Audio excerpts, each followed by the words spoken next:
यीशु मसीह के नाम में आज की शाम डेली ब्रेड में हम आपका स्वागत करते हैं।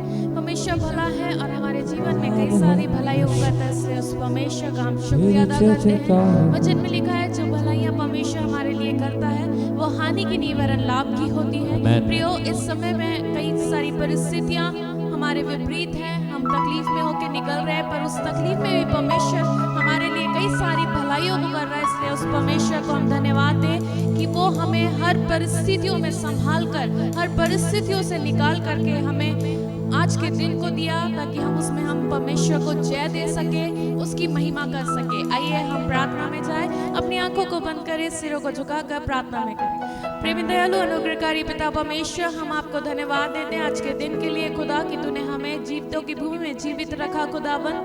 कई ऐसे लोग हैं जो इस दुनिया को पूछ करके चले गए, परंतु तूने हमें संभाला, इसलिए हम तेरा शुक्रिया अदा करते हैं। खुदा तू महान परमेश्वर है, हमारी विनतियों को सुन करके, हमारी प्रार्थनाओं को सुन करके उसका उत्तर देता है, इसलिए हम तुझे धन्यवाद देते हैं। खुदा हम तुझे धन्यवाद देते हैं सारी बातों के लिए। अपने क्वायर को आपके हाथों में सौंपते हैं प्रभु।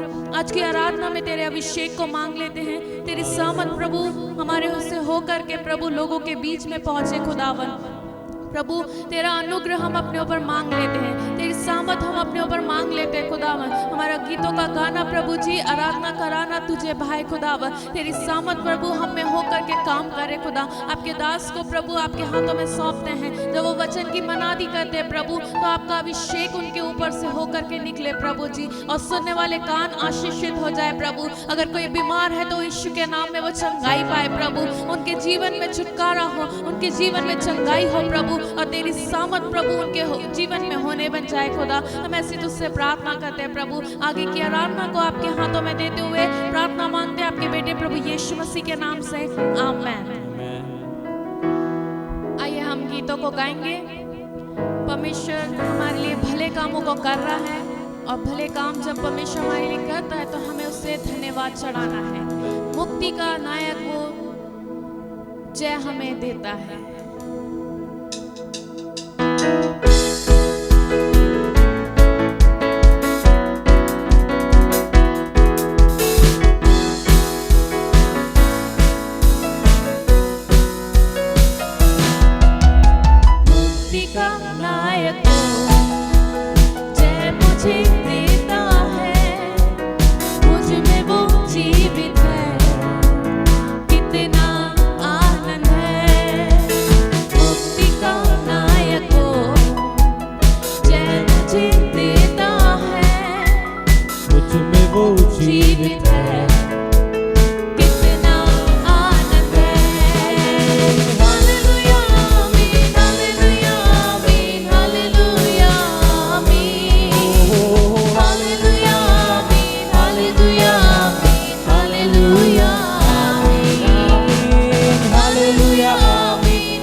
Hallelujah.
खोजते आया, मुझे गले लगाया अपने। वो दूर से खोजते आया, मुझे गले लगाया अपने। मेरे पापों को क्षमा किया, मेरे पापों को क्षमा किया। नए सिरे से मुझे बनाया, नए सिरे से मुझे बनाया। मुक्ति का नायक को जय मुझे देता है, मुझ में वो जीवित है, कितना आनंद है। मुक्ति का नायक को जय मुझे देता है, मुझ में वो जीवित है, कितना आनंद है। हालेलुया आमीन, हालेलुया आमीन, हालेलुया आमीन। हालेलुया आमीन, हालेलुया आमीन, हालेलुया आमीन। हालेलुया आमीन, हालेलुया आमीन, हालेलुया आमीन। हालेलुया आमीन, हालेलुया आमीन, hallelujah Thank you, Lord Jesus. भले कामों को करता है, इसलिए तेरा शुक्रिया खुदा। तेरी योजनाओं के लिए तेरा शुक्रिया। परमेश्वर तुम सचमुच भला है। तू वो पिता है जो हमारी बेटियों को सुनकर उसका उत्तर देता है। प्रियो, सचमुच हमारा परमेश्वर हमारी बेटियों को सुनकर हमें उत्तर देने वाला परमेश्वर है। उसको आप धन्यवाद दीजिए, उसको आप अपने मुख से धन्यवाद दीजिए, क्योंकि वो धन्यवाद के योग्य परमेश्वर है। अपने जीवन के उपकारों के लिए उसको धन्यवाद दीजिए। आज के जीवन की सांस के लिए उसे धन्यवाद दीजिए। आपने कहा क्योंकि वो हमारी हर एक परिस्थितियों को जानता है, उन परिस्थितियों में अपने कामों को करता है, इसलिए उस परमेश्वर को धन्यवाद दीजिए। Thank you, Lord Jesus. Thank you, Lord. Thank you, Master. Thank you, Lord. तू भला है। परमेश्वर तू कितना भला है, तेरी भलाई सदा की है। प्रभु परमेश्वर तू कितना भला है, तेरी भलाई सदा की है। मेरा दिल तुझे धन्यवाद देता, मेरा प्राण तुझे स्तुति देता। मेरा दिल तुझे धन्यवाद देता, मेरा प्राण तुझे स्तुति देता। प्रभु परमेश्वर तू कितना भला है, Thank you, Jesus. तेरी भलाई सदा की है। कठिन समय में तू मजबूत है, अंधेरी राह में तू जियाला है। कठिन समय में तू मजबूत है, अंधेरी राह में तू जियाला है। मेरी दुहाई तू सुन सुनता,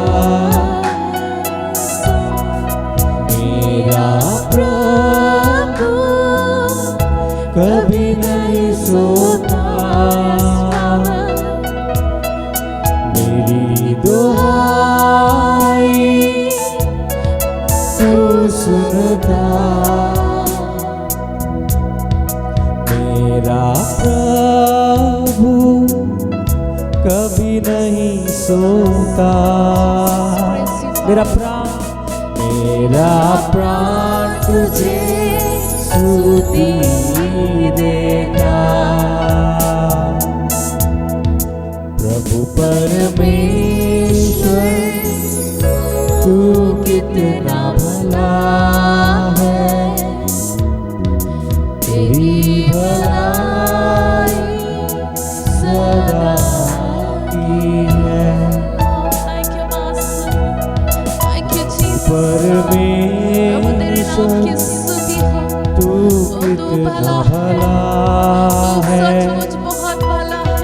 तेरी भलाई सदा की है, सदा की है, सदा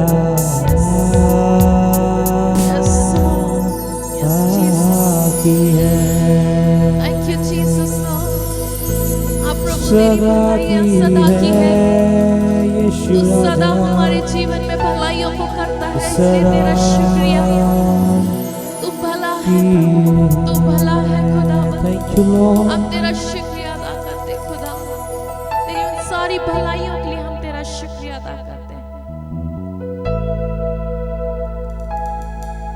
Thank you Lord Jesus। तू भला परमेश्वर है खुदा, हम तेरा शुक्रिया अदा करते हैं खुदावन। आगे की वचन को सुनने के लिए हमें तैयार कर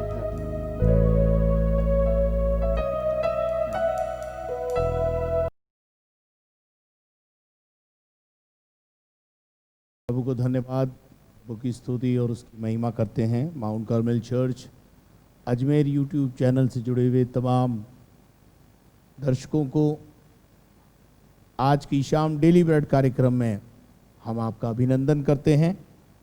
और मेरे अजीजों, आज शाम फिर परमेश्वर के वचन से जब हम मुखातिब होते हैं तो हम परमेश्वर के वचन से एक चीज़ को सीखेंगे। जैसा मैं पिछले दिनों में कई बात आपको बता रहा था कि एक बात जो आपको चुननी है, एक बात जो आपको छोड़नी है, एक बात जो सबके साथ होनी है, और एक वर जो हमने प्रभु से मांगना है।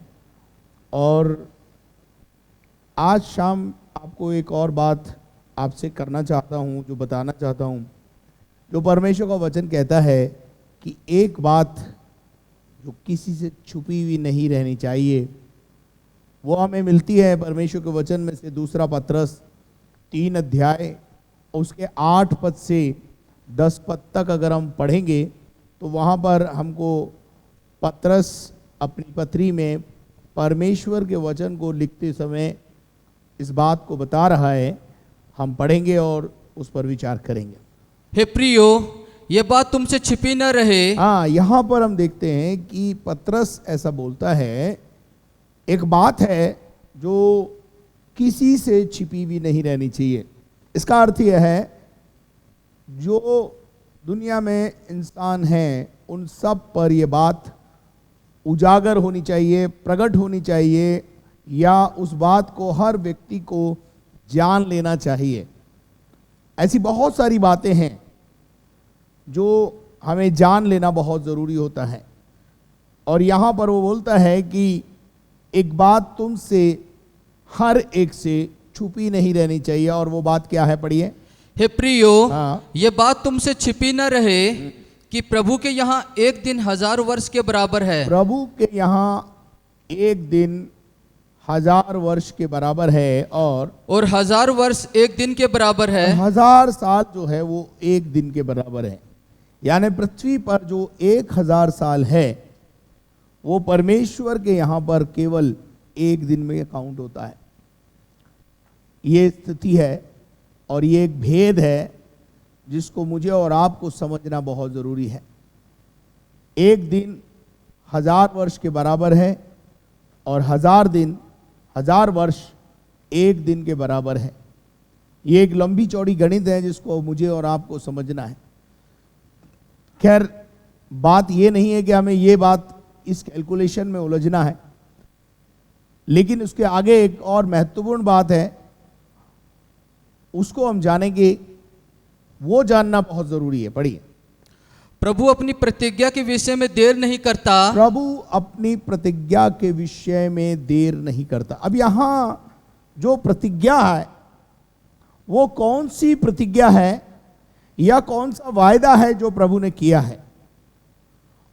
अगर आप बाइबल को पढ़ते हैं तो यूहन्ना के 14वें अध्याय 1 पद से 6 पद तक हम पढ़ेंगे और वहां पर हम परमेश्वर के वचन से यीशु मसीह ने अपनी देह के दिनों में एक वायदा हमसे किया है, उस वायदे को पढ़ेंगे। और प्रभु अपनी प्रतिज्ञा में, अपने वायदे में देर नहीं करता, परंतु धीरज धरता है ताकि सब मनुष्यों पर ये छुपी हुई बात उजागर हो जाए और हर एक घुटना उसके सामने झुके और हर एक जुबान अंगीकार करे कि यीशु मसीह ही मेरा प्रभु है और मेरा छुड़ाने वाला है।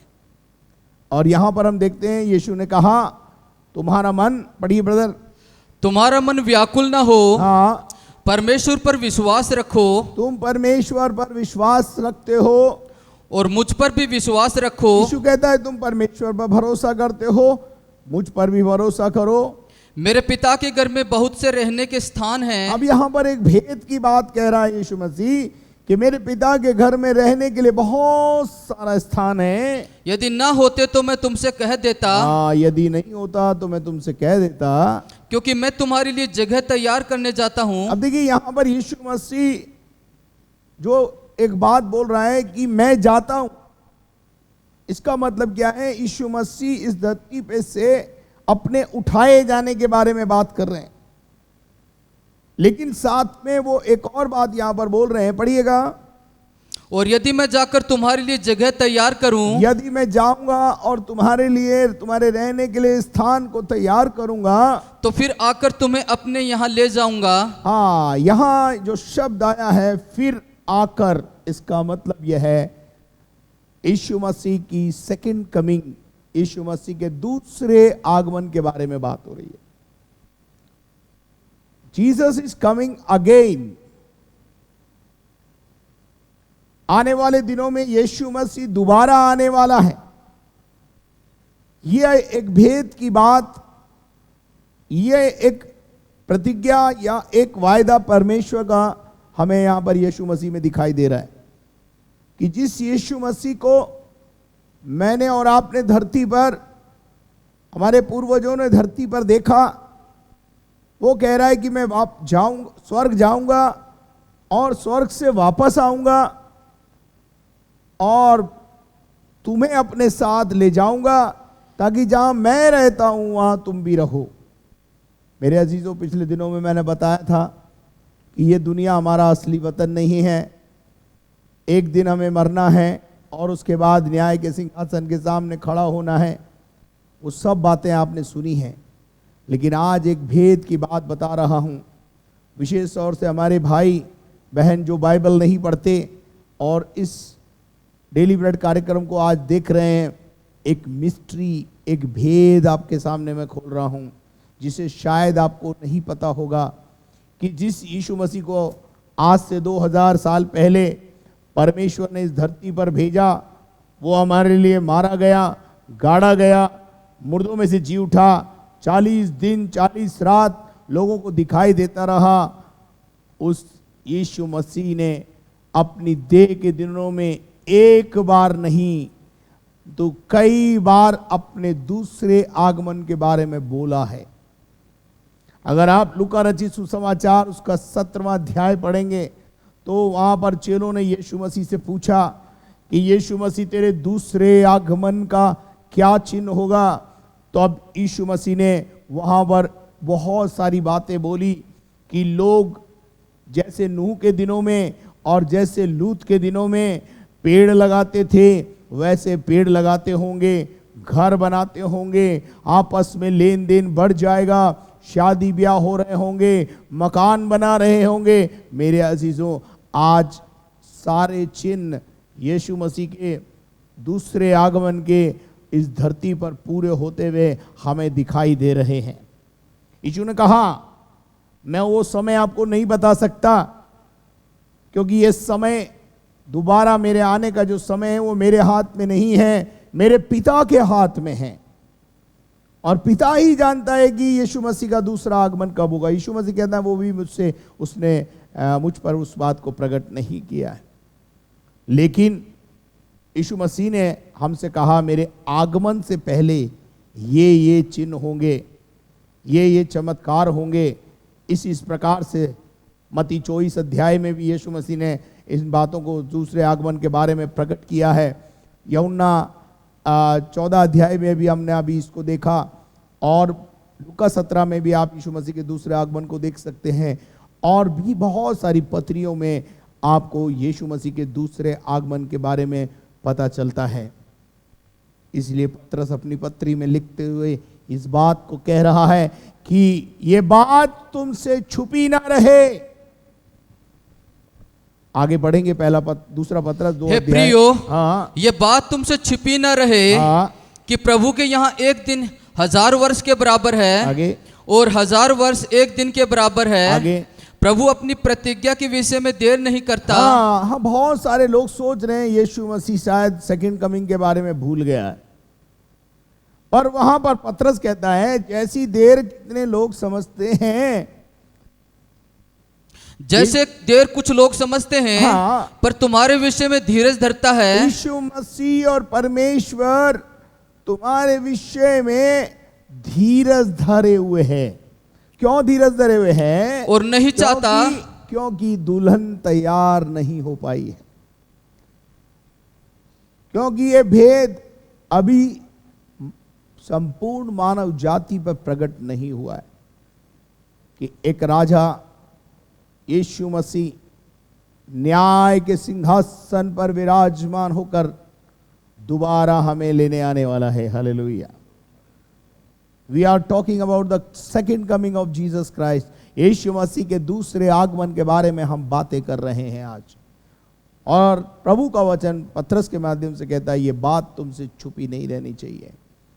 प्रभु का आगमन में देरी हो रही है, प्रभु भूल गया है।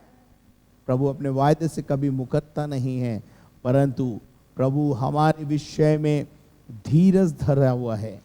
देखिए, कभी कभी आप लोगों को परिवार समेत कहीं जाना होता है, आप तुरंत तैयार हो जाते हैं, और आपकी पत्नी को तैयार होने में समय लगता है, आपकी बच्चों को तैयार होने में समय लगता है। कभी कभी आप अपनी पत्नी पर झुंझला जाते हैं, क्या है इतनी देर क्यों लगा दी है? तो पत्नी हमेशा बड़ी मृदुता से जवाब देती है, आपके तैयार होने में और मेरे तैयार होने में अंतर होता है ना। मुझे खुद को भी तैयार करना है, मुझे बच्चों को भी तैयार करना है। तो हम उस बात को समझें, और हमारा प्रभु यीशु मसीह उस बात को समझ रहा है कि दुल्हन को तैयार होने में समय लग रहा है, और वो बड़े धीरज से इंतजार कर रहा है। वो कह रहा है धीरज धरता है, हमारे विषय में धीरज धरता है, और नहीं चाहता है कि कोई भी नाश हो, वरन और नहीं चाहता कि कोई नष्ट हो, कोई बर्बाद हो जाए, नाश हो जाए, और वरन यह कि सबको मन फिराव का अवसर मिले। प्रचार का काम इतना जबरदस्त फैल रहा है, रेडियो के माध्यम से प्रचार, टीवी के माध्यम से प्रचार, मास मीडिया के माध्यम से आज की तारीख में जो प्रचार और प्रसार है प्रभु का, आप सब जानते हैं वो इसलिए है कि वो भी यीशु मसीह के दूसरे आगमन की तैयारी का ही एक भाग है। हर व्यक्ति के कान में यीशु मसीह के बारे में, यीशु मसीह के दूसरे आगमन के बारे में जब तक बात पहुंच नहीं जाती, तब तक मैं ऐसा समझता हूं कि यीशु मसीह धीरज धरे रहेगा, क्योंकि वो नहीं चाहता है कि कोई भी व्यक्ति प्रभु के सिंहासन के सामने जब खड़ा हो तो वो ये कहे मैंने तो यीशु आपका नाम सुना ही नहीं, मुझे तो आपके बारे में किसी ने बताया ही नहीं, मैं तो इस बात से बिल्कुल अनभिज्ञ हूं। मेरे अजीजों, इसलिए हर एक कान तक सुसमाचार पहुंच जाए, हर व्यक्ति यीशु मसीह के सामने अपने घुटने को टेके और यीशु मसीह को अपना प्रभु जानकर स्वीकार करे, तब तक यीशु मसीह के दूसरे आगमन में यीशु मसीह धीरज धरे हुए हैं। ये बात आपसे छिपी ना रहे, एक बात आप पर उजागर हो, आप इस बात से अनभिज्ञ न रहें, अज्ञान न रहें। इसलिए पतरस अपनी पत्री में इस बात को बोलता है कि ये बात किसी पर प्रकट हुए बिना न रहे कि यीशु मसीह दोबारा आने वाला है। हालेलुया। 10 पद को भी पढ़ें। परंतु प्रभु का दिन चोर के समान आ जाएगा। अब देखिए, चोर के समान यीशु मसीह का आगमन हो जाएगा। चोर कभी आता है तो बता के थोड़ी आता है। चोर हमेशा उस समय आता है जब इंसान सो रहा होता है, और यहां पे लिखा है उस दिन बड़ी, और उस दिन आकाश बड़ी हड़हड़ाहट के शब्द से जाता रहेगा। हाँ, हड़हड़ाहट होगी, एक बड़ा भयानक शब्द होगा, और उस शब्द से जो है आकाश अपना स्थान छोड़ देगा, और तत्व बहुत ही तृप्त होकर पिघल जाएंगे। हाँ, तत्व जो इतने दिखाई देते हैं वो तृप्त होकर के पिघल जाएंगे, और पृथ्वी और उस पर के काम जल जाएंगे। पृथ्वी और उस पर जो काम है वो सब जल जाएंगे। 11, जबकि ये सब वस्तुएं इसी रीति से पिघलने वाली हैं, तो तुम्हें पवित्र चाल चलन और भक्ति में कैसे मनुष्य होना चाहिए। इसका मतलब पौलुस पतरस ये कह रहा है कि ये सब कुछ होगा, लेकिन तुम्हें पवित्र चाल चलन और भक्ति में कैसा मनुष्य होना चाहिए, कितना पवित्रता से जीवन जीना चाहिए। यीशु मसीह अपनी दुल्हन को लेने आने वाला है, द ब्राइड ऑफ क्राइस्ट। अगर आप उस बात को देखें कि ब्राइड ऑफ क्राइस्ट कौन है, तो आपको पता चलेगा चर्च या कलीसिया जो है वो उसकी दुल्हन है। यीशु मसीह दूल्हे के रूप में अपनी दुल्हन को लेने आने वाला है, और इन दिनों में पवित्र आत्मा अब यीशु मसीह की दुल्हन को तैयार करने का कार्य धरती पर रहकर कर रहा है। मेरे अजीजों, इस बात की पुष्टि हमें बाइबल में से कई जगहों से देखने को मिलती है। मैं चाहूंगा इस समय हम पढ़ेंगे प्रेरितों के काम 1 अध्याय और उसके 6 पद से पढ़ें। अतः उन्होंने इकट्ठे होकर उससे पूछा, हे प्रभु, क्या तू इसी समय इजराइल को राज्य फिर देगा?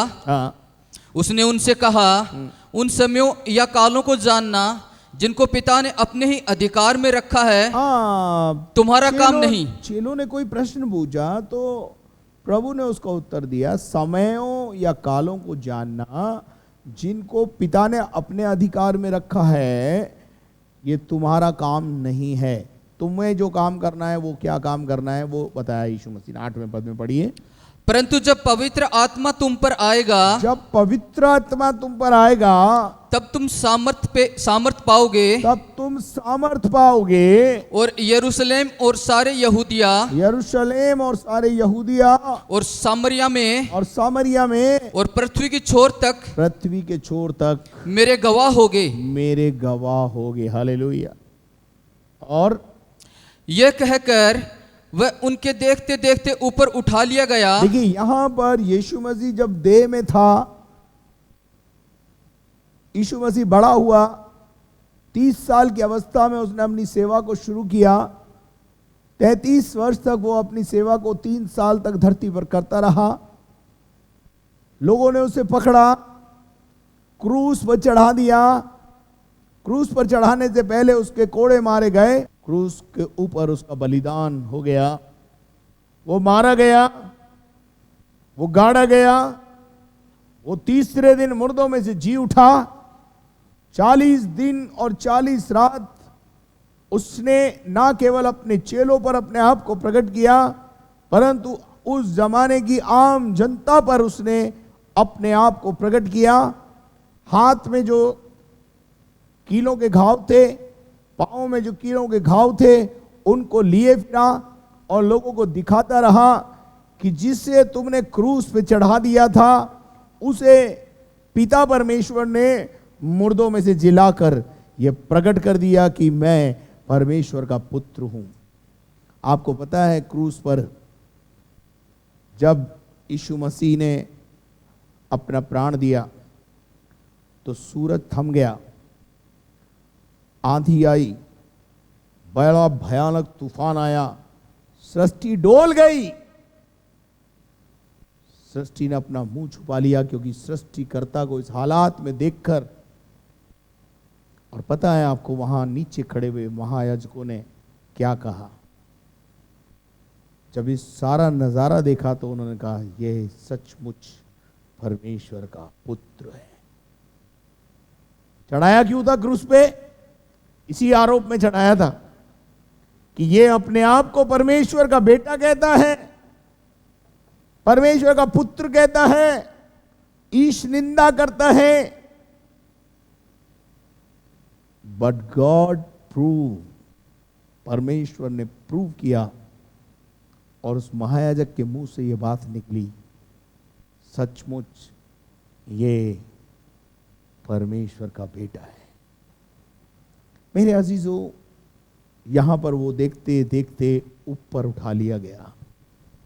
40 दिन और 40 रात के बाद अपने चेलों पर अपने आप को प्रकट करने के बाद उठाए जाने का जब समय आया तो ध्यान से सुनिएगा क्या लिखा है। और बादल ने उसे उनकी आंखों से छिपा लिया। बादल आ गए और बादलों ने उसको उनकी आंखों से ओझल कर दिया, छुपा लिया, और उसके जाते बादलों पर उठा लिया गया। और उसके जाते समय जब वे आकाश की ओर ताक रहे थे, जब वे आकाश की ओर उसको देख रहे थे तो देखो क्या हुआ? 2 पुरुष श्वेत वस्त्र पहने हुए, 2 पुरुष श्वेत वस्त्र पहने हुए, अर्थात वो कौन थे मालूम है? स्वर्गदूत, स्वर्ग से उतरे हुए दूत श्वेत वस्त्र पहने हुए उनके पास आ खड़े हुए, लोगों के पास आकर खड़े हो गए और उनसे कहा, और उनसे कहने लगे, हे गलीली पुरुषों, तुम क्यों खड़े आकाश की ओर देख रहे हो?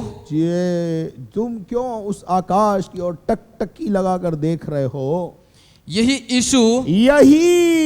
यहां से अब मेरी बात का, यही यीशु जिसे तुमने 40 दिन और 40 रात मुर्दों में से जी उठने के बाद देखा, यही यीशु जिसे तुमने 30 साल तक मरियम और यूसुफ के घर में काम करते हुए देखा, बढ़ाई का काम करते हुए देखा, यही यीशु जिसे 3 साल मानव सेवा करते हुए देखा, यही यीशु जिसने मुर्दे जलाए, यही यीशु जिसने अंधों को आंखें दी, लंगड़ों को चलाया, यही यीशु जिसे तुमने मार डाला, यही यीशु जो मुर्दों में से जी उठा, आज स्वर्गारोहण हो गया। और यही यीशु, पढ़ो आगे क्या लिखा है? यही यीशु जो तुम्हारे पास से स्वर्ग पर उठा लिया गया है, जो तुम्हारे पास से स्वर्गारोहण हो चुका है, स्वर्ग पर उठा लिया गया है, जिस रीति से तुमने उसे स्वर्ग को जाते देखा है। This is the main point. जिस रीति से तुमने उसे स्वर्ग जाते हुए देखा है, उसी रीति से वह फिर आएगा, उसी रीति से वो दोबारा आएगा। इसलिए हम एक शब्द बोलते हैं मारानाथा। मारानाथा का अर्थ होता है यीशु दोबारा आने वाला है। एक विश्वासी दूसरे विश्वासी से मिले तो मारानाथा कहकर बोल सकता है, उसका अर्थ होता है यीशु दोबारा आने वाला है। And we are ready. जब मारानाथा हम बोलते हैं तो हमें इस बात की याद दिला देता है कि यीशु दोबारा आने वाला है। और मुझे और आपको अपने आप को जैसे दुल्हन अपने आप को तैयार करती है, सजाती है, संवारती है, एक पवित्र जीवन जीती है, उसी प्रकार से हमें भी, कलीसिया को भी और कलीसिया के लोगों को ये भेद प्रकट होना चाहिए कि Jesus is coming soon, Yeshu दोबारा आने वाला है। सारे चिन्ह और चमत्कार चिन्ह जो बाइबल में लिखे हुए हैं वो सब पूरे हो रहे हैं। न जाने कब उस यीशु मसीह का आगमन हो जाएगा। मेरे अजीजों, ये बात तुमसे कभी छुपी ना रहे। हर मनुष्य यीशु मसीह के दूसरे आगमन के बारे में जाने, यीशु मसीह को जाने। इसीलिए आज शाम मैं भी खड़ा होकर आपके साथ डेली ब्रेड कार्यक्रम में यीशु मसीह के दूसरे आगमन के बारे में आपको बता रहा हूं। मेरे अजीजों, यीशु दोबारा आने वाला है। ये एक भेद है जो शायद आपको पता नहीं है। शायद लोग सोचते थे कि यीशु मसीह आया था, मारा गया, गाड़ा गया, उसकी भी कहानी खत्म हो गई। परंतु मैं आपको बताना चाहता हूं, वो कहानी खत्म नहीं हुई है। यीशु दोबारा आने वाला है, मुझे और आपको ले जाने के लिए आने वाला है। ये बात आपसे छुपी नहीं रहनी चाहिए। इस बात को इतना फैला दो, लोगों को बता दो। ये जो वाक्य यहां पर बोला है, किसी व्यक्ति ने नहीं बोला है, संसार के स्वर्गदूतों ने बोला है कि जैसे तुम उसे जाते हुए देख रहे हो, एक दिन दोबारा आते हुए फिर देखोगे। हालेलुया। क्या आप इस काम में अपना सहयोग करेंगे?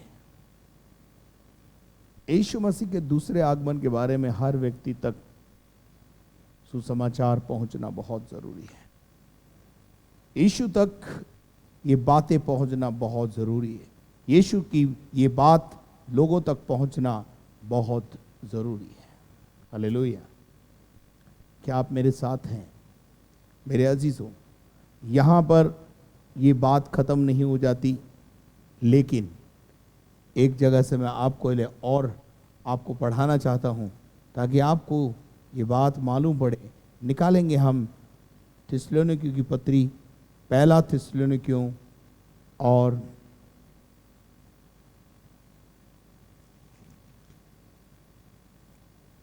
उसके 5 अध्याय को 1 पद से लेकर के और वैसे तो 11 पद तक हमें पढ़ेंगे, तभी हमें मालूम पड़ेगा। पढ़िए। पर हे भाइयों, हाँ, इसका प्रयोजन नहीं कि हाँ। समयों और कालों के विषय में तुम्हारे पास कुछ लिखा जाए। देखिए, पौलुस भी इस बात को लिख रहा है कि समय और काल की बात मैं नहीं करता हूं, और मैं समय और कालों के बारे में बात करके कुछ लिखना नहीं चाहता हूं, परंतु क्योंकि तुम आप ठीक जानते हो हाँ, कि जैसे रात को चोर आता है, जैसे रात को चोर आता है, वैसे ही प्रभु का दिन आने वाला है। प्रभु यीशु मसीह के दूसरे आगमन का दिन आने वाला है। इसका अर्थ ही है, हाँ, जब लोग कहते होंगे कुशल है और कुछ भय नहीं। जब लोग मुखालते में होंगे, खाओ पियो मजे करो, कुछ नहीं बिगड़ने वाला है, कोई कुछ नहीं। जब लोग इस मुखालते में होंगे, आज मैं सोचता हूं, आज बहुत सारे लोग अपनी आत्मा के विषय में बड़े मुखालते में हैं। मसीही लोग समझते हैं कि हमारा तो जन्म ही मसीही घराने में हुआ है, इसलिए स्वर्ग हमारी बाप होती है। ये मुखालता उनके जीवन में चल रहा है।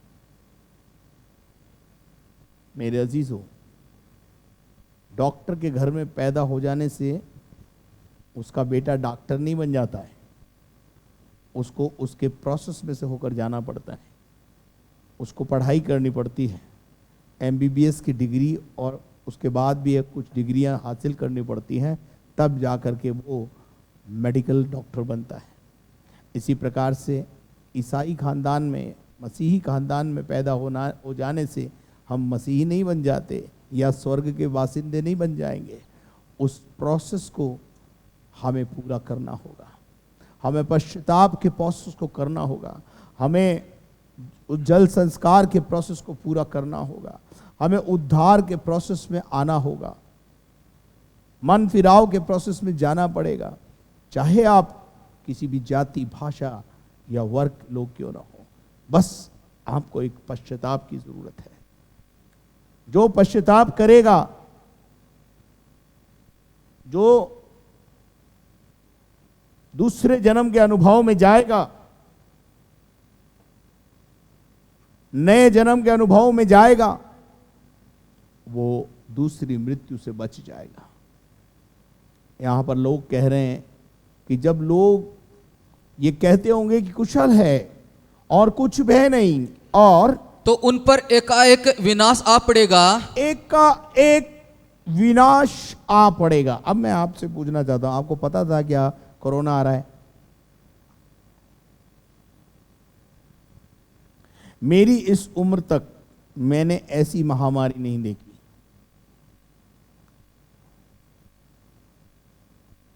महामारी आई, लेकिन ऐसी महामारी आएगी कि एक छोटा सा जीवाणु जो है पूरे विश्व को परेशान कर देगा, सबके चेहरे ढकवा देगा, सबको कमरों में बंद करा देगा। ऐसा मैंने और आपने कभी सोचा भी नहीं होगा।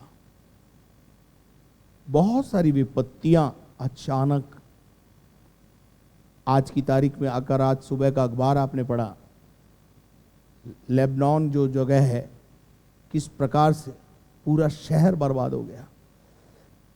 एक विस्फोट ने अचानक, क्या वहां के लोगों ने सोचा होगा कि ऐसा कुछ होने जा रहा है?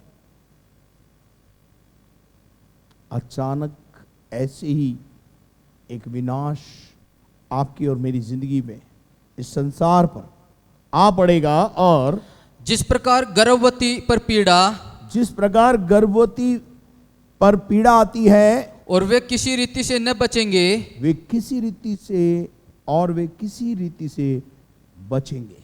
कोई उपाय उनके पास नहीं रहेगा। मेरे अजीजों, वो कोई बचने का कोई चारा उनके पास नहीं रहेगा। जैसे अगर आपने कंसीव किया है तो आपको प्रसव पीड़ा में से होकर जाना जरूरी होगा। जब महिला किसी चीज को कंसीव करती है तो प्रसव पीड़ा में से होकर जाना उसके लिए जरूरी हो जाता है। और यहां पर आगे क्या लिखा है, पढ़िए। पर हे भाइयों, तुम तो अंधकार में नहीं हो। भाइयों, तुम तो अंधकार में नहीं हो। थिस्सलुनीकियों की कलीसिया को वो लिख रहा है कि तुम तो इस यीशु मसीह के बारे में और उसके आगमन के बारे में जानते हो कि वह दिन तुम पर चोर के समान आ पड़े। चोर की नाई, जैसे चोर अचानक से आता है, ऐसे ही यीशु मसीह का आगमन हो जाएगा। हमें सिम्टम्स से पहचान कर अपने आप को तैयार करना होगा। चेलों ने कई बार यीशु मसीह से पूछा, टाइम बता दो, काल बता दो, कौन से दिन आओगे, कौन से सन में आओगे, कौन सी शताब्दी में आओगे, दोबारा ये बता दो। यीशु ने कहा, ये वक्त मैं नहीं जानता, परंतु तुम्हें इशारा देता हूँ। और वो थे क्लू, जिसको बोलते हैं ना अपन, क्लू यीशु मसीह ने दिए। और वहाँ लूका 17 के अंदर यीशु मसीह ने कहा, जैसे नूह के दिनों में जब तक नूह जहाज पे ना चढ़ा, लोग खाते पीते थे, हैं, मौज मस्ती करते थे, पेड़ लगाते थे और घर बनाते थे, और हर उनमें शादी ब्याह होते थे, लेन देन होता था। यीशु मसीह के दोबारा आगमन से पूर्व भी कुछ ऐसा ही होगा।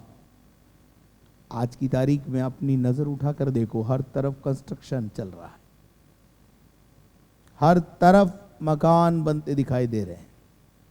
आज की दुनिया में नजर उठाकर देखो, हर तरफ नर्सरी जो खोल खोल के लोग पेड़ पौधे बेच रहे हैं, और लाखों करोड़ों रुपए सरकारें पर्यावरण के नाम पर पेड़ लगाओ अभियान चल रहे हैं।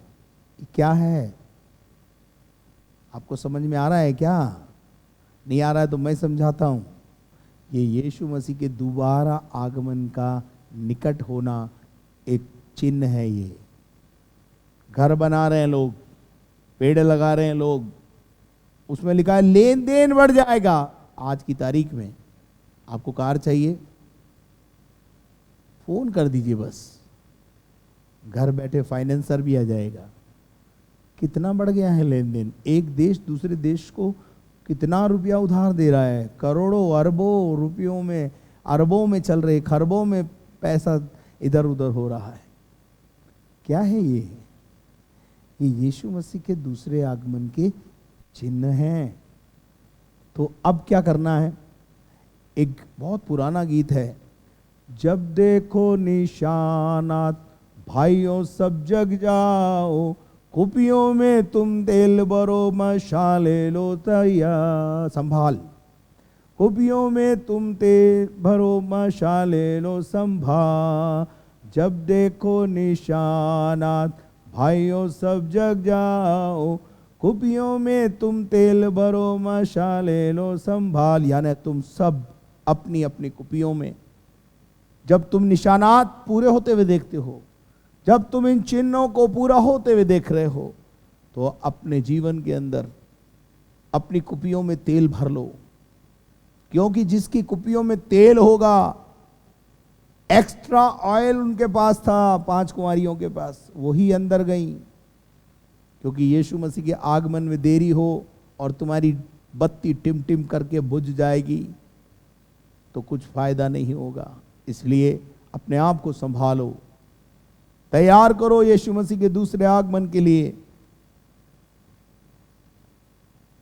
अब कुछ लोग ऐसा बोलते हैं, यीशु मसीह बादलों पे कैसे आएगा? अरे वो भाई लिखा है तो आएगा, वो गया कैसे था वैसे ही आ जाएगा।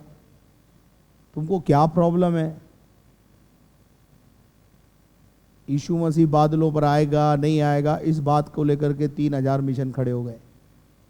मैं आपसे कहना चाहता हूँ, सिंपल सी बात है, दूल्हे ने कहा है मैं आऊँगा, तुझे तैयार रहना, तो तुम तैयार रहो। दुल्हन का काम होता है तैयार रहना। दुल्हन कभी नहीं पूछती कि तुम दूल्हे जी आप मुझे एम्बेसडर कार में ले जाओगे या ऑडी गाड़ी में ले जाओगे। This is a matter of दूल्हा। ये मैटर दूल्हा का है, वो तैयार करेगा कि आप कैसे जाएंगे। और जब उसने कहा है मैं बादलों पर आऊँगा, तो मैं तो विश्वास करता हूँ मेरा यीशु मसीह दोबारा बादलों पर आने वाला है। हालेलुया। क्योंकि जब तुम सब ज्योति की संतान, पढ़िए ब्रदर, क्योंकि तुम सब ज्योति की संतान और दिन की संतान हो। ज्योति की संतान और दिन की संतान हैं, और हम ना रात के हैं, हम ना रात के हैं ना अंधकार के हैं। अब हम अंधकार के नहीं हैं। अंधकार का साम्राज्य हमारे जीवन से चला गया है, और इसलिए हम दूसरों के समान सोते न रहें। ऐसा ना हो कि हम सोते रह जाएं जैसे दूसरे सो रहे हैं, गफलत में पड़े हुए हैं। सोने का मतलब है गफलत। यहाँ वो सोने का मतलब वो नहीं जो हम रात को सोते हैं। हम अज्ञानता में सो जाते हैं कई बार। मेरे अजीजों, हमको इस बात को अच्छी रीति से समझना। पढ़ दीजिए ब्रदर आगे। पर जागते और सावधान रहें। जागते रहो और सावधान रहो, क्योंकि जो सोते हैं वे रात ही को सोते हैं। आगे बेटे। और जो मतवाले होते हैं वे रात ही को मतवाले होते हैं। पर हम जो दिन के हैं विश्वास और प्रेम की झिलम पहनकर, विश्वास और प्रेम की झिलम पहनकर और उद्धार की आशा का टोप पहनकर सावधान रहें। यानी सावधान रहने का मतलब है प्रिपेयर रहें, तैयार रहें। और क्योंकि परमेश्वर ने हमें क्रोध के लिए नहीं परंतु इसलिए ठहराया है कि हम अपने प्रभु यीशु मसीह के द्वारा उद्धार प्राप्त करें। अपने प्रभु यीशु मसीह के द्वारा क्या प्राप्त करें? उद्धार प्राप्त करें। हम परमेश्वर के क्रोध के शिकार ना हो। क्योंकि आगे वह हमारे लिए इस कारण मरा कि हम चाहे जागते हो चाहे सोते हो सब मिलकर उसी के साथ जिएं। इस कारण एक दूसरे को शांति दो। एक दूसरे को इसी प्रकार से तुम शांति दिया करो, और एक दूसरे की उन्नति का कारण बनो। एक दूसरे की उन्नति का कारण बनो, जैसा कि तुम करते भी हो। ऐसा तुम करते भी हो। आइए एक और आयत हम पढ़ेंगे, थिस्सलुनीकियों की पत्री 1 थिस्सलुनीकियों 4 अध्याय 13 पद से 18 पद तक। यहाँ पर भी यीशु मसीह के दूसरे आगमन के विषय में कुछ बातें लिखी हुई है। पढ़ी। हे भाइयों, हाँ। हम नहीं चाहते कि तुम उनके विषय में जो सोते हैं अज्ञानी रहो। अज्ञानी रहो यानी जानो नहीं उस बात को, छुपी रहे तुम्हारे मन से नहीं। हम चाहते हैं कि वो बात उजागर हो। जब यीशु मसीह दोबारा आएगा तो पुनरुत्थान होगा, मुर्दे जिलाए जाएंगे। जो हमसे पहले सो गए और जो रहलत कर गए वो जिलाए जाएंगे। ऐसा ही बाइबल बताती। पढ़िए। ऐसा ना हो कि तुम दूसरों के समान शोक करो आगे। जिन्हें आशा नहीं, क्योंकि यदि हम विश्वास करते हैं कि यीशु मरा और जी भी उठा है, तो वैसे ही परमेश्वर उन्हें भी जो यीशु मसीह में सो गए हैं उसी के साथ ले आएगा। आगे क्योंकि हम प्रभु के वचन के अनुसार तुमसे ये कहते हैं कि हम जो जीवित हैं और प्रभु के आने तक बचे रहेंगे, सोए हुओं से कभी आगे न बढ़ेंगे। देखिए यहां तक जो आयत पढ़ी अभी हमने 13 से लेकर 15 तक, इसमें यीशु मसीह पौलुस जो है वो पुनरुत्थान के बारे में बात कर रहा है। लेकिन जैसे ही वो 16वीं आयत में प्रवेश करता है, यीशु मसीह के दूसरे आगमन के बारे में बात कर रहा है, उस वायदे के बारे में बात कर रहा है जो यीशु ने किया है। पढ़िएगा। क्योंकि प्रभु आप ही स्वर्ग से उतरेगा। प्रभु स्वर्ग पे गया है तो स्वर्ग से ही उतरेगा ना भाई। अभी हमने पढ़ा वो स्वर्ग पे चला गया, उठा लिया गया, स्वर्ग पे उठा लिया गया। स्वर्ग पे उठाने के बाद भी किसी ने उसको देखा है? हाँ, स्तफनुस ने जब उसका वध हो रहा था तो यीशु मसीह को परमेश्वर के दाहिने हाथ के सिंहासन के पास खड़े हुए देखा। इससे पुष्टि होती कि यीशु मसीह अपने ठिकाने चला गया, और उस जगह से अब यीशु मसीह दोबारा स्वर्ग से उतरेगा। उस समय ललकार और प्रधान दूत का शब्द सुनाई देगा। हाँ, और परमेश्वर की तुरही फूकी जाएगी। यीशु मसीह के आगमन के दो फेस बता रहे हैं यहां पर। एक जगह लिखा है वो चोर की मानिंद आएगा, और जब चोर की मानिंद आता है तो चोर क्या करता है? चुरा के ले जाता है। यीशु मसीह जब आएगा तो हमें उठा के ले जाएगा, और दुनिया के लोग यहां ढूंढते रह जाएंगे हमें, क्योंकि हम ही उसकी प्रॉपर्टी है। लेकिन जब यीशु मसीह दोबारा दूसरे फेस में आएगा तो यहां पे लिखा हुआ है वो सब स्वर्ग से उतरेगा। उस समय ललकार, प्रधान दूत का शब्द सुनाई देगा, परमेश्वर की तुरही फूंकी जाएगी। इसका मतलब क्या है? जब दोबारा यीशु मसीह आएगा तो तुरही फूंकी जाएगी। तुरही फूंकने का मतलब क्या है मालूम है? सोया हुआ भी जाग जाएगा, ट्रम्पट बजेगा। आपके इलाके में कोई ट्रम्पट बजाने वाला हो, तुरही बजाने वाला हो, ढोल बजाने वाला हो, आप सो नहीं पाएंगे। वहां लिखा है तुरही फूकी जाएगी, और जो मसीह में मरे हैं, वो जब तुरही फूकी जाएगी, आखिरी नरसिंगा फूका जाएगा। क्या आपको ये गीत आता है? तेरा मेरा यीशु आएगा, मेरा और आपका यीशु आखिरी नरसिंगा जब फूका जाएगा। और वो नरसिंगे की आवाज से क्या होगा मालूम है? जितने पहले रहलत कर गए हैं वो सब मुर्दे जी उठेंगे, और तब हम जो जीवित और बचे रहेंगे, हाँ, अब जो लिखाएगी, जो हम जो जीवित और बचे रहेंगे उनके साथ बादलों पर उठा लिए जाएंगे। उसके साथ बादलों पर उठा लिए जाएंगे कि हवा में प्रभु से मिले। हवा में प्रभु से क्या करें? मिले, बातें करें, और इसी रीति से हम सदा प्रभु के साथ रहेंगे। इसी रीति से उसके बाद हम सदा प्रभु से मिले रहेंगे। और इस प्रकार इन बातों से एक दूसरे को शांति दिया करो। Jesus is coming soon. Yeshu दोबारा आने वाला है, बस इस बात का प्रचार प्रसार होना चाहिए। ये बात किसी से छुपी नहीं रहनी चाहिए। हर विश्वासी इस बात को समझ ले अच्छी रीति से कि ये मेरी और आपकी ड्यूटी है कि यीशु मसीह के दूसरे आगमन के बारे में, Jesus is coming very soon, मारानाथा बोल करके आप लोगों को बताएं। जब आप मारानाथा शब्द का इस्तेमाल करने लगेंगे, लोग पूछेंगे ये क्या होता है। जब ये क्या होता है वो पूछेंगे तो आप उन्हें बता सकते हैं मेरा और आपका यीशु दोबारा आने वाला है। हालेलुया। तो एक बात आपसे कभी छुपी नहीं रहनी चाहिए, इस बात को अच्छी रीति से समझ लें। यीशु मसीह के आगमन के विषय को लेकर बहुत सारा डिस्प्यूट है, पर मैं तो एक बात, अंतिम बात ही जानता हूं, उसने कहा है, उसने जो वादा किया है वो जरूर पूरा करेगा। वो आएगा और हमें इस धरती से ले जाएगा।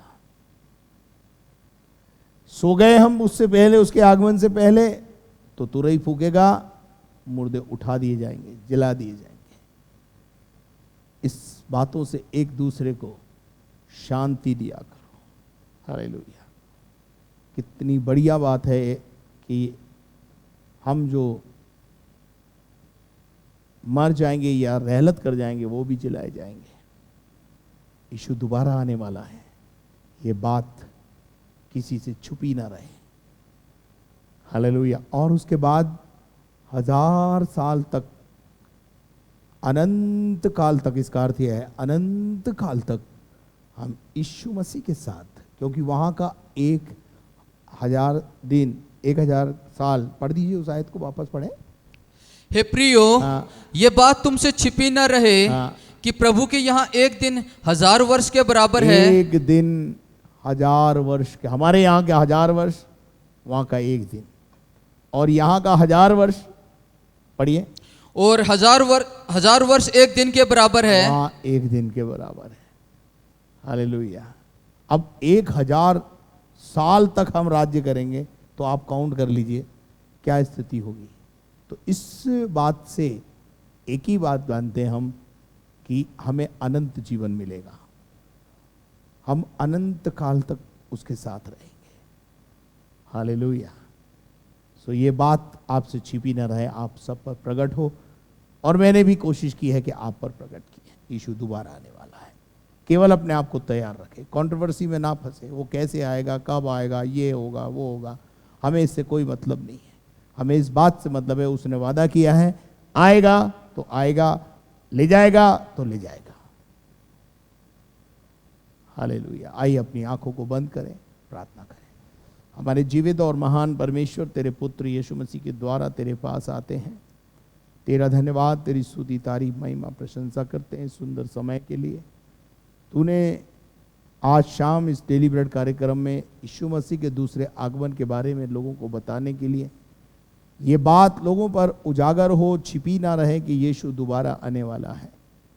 हम अपने आप को तैयार करें, और जैसे उसने प्रतिज्ञा की है, परंतु उसकी प्रतिज्ञा में देरी हो रही है, इसका अर्थ ये नहीं है कि प्रभु वो भूल गया है या वो नहीं आएगा, परंतु वो धीरज धरे हुए हैं कि दुल्हन तैयार हो जाए, उसके लोग तैयार हो जाएं, और हर कान सुसमाचार को सुन ले, और हर एक घुटना उसके सामने झुक जाए, और हर एक जुबान अंगीकार कर ले कि यीशु मसीह प्रभु है।